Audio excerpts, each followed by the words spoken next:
Alerte rouge, ils vont libérer Amougou Belinga. Beaucoup de personnes n'ont pas fermé l'œil de toute la nuit.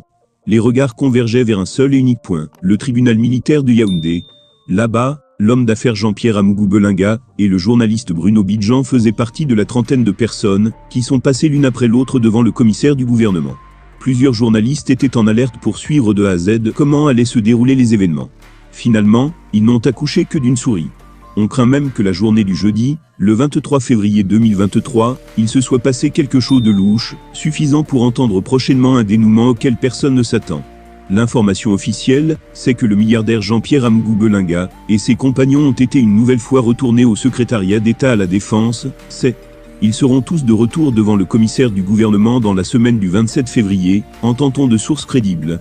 Alors qu'on était quasiment sûr que cette fois-ci, les enquêteurs allaient trancher, après que le fameux commissaire a déjà demandé la première fois 10 jours pour un complément d'enquête. Faut croire que non, le suspense va encore durer un peu, si suspense il y en a toujours. Officieusement, il se susure que Jean-Pierre Amougou Belinga fait jouer ses relations.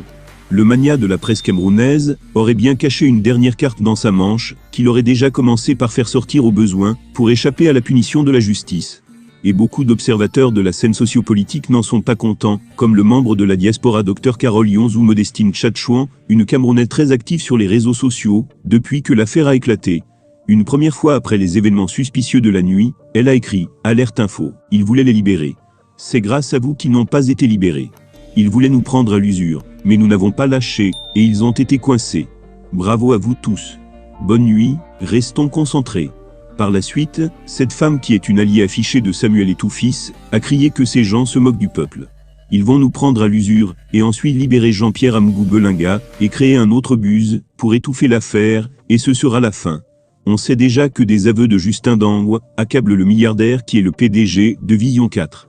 Nous savons aussi que les enquêteurs ont des enregistrements qui prouvent beaucoup de choses sur l'assassinat de Martinez Zogo. Alors bien malin celui qui peut savoir pourquoi ça traîne toujours.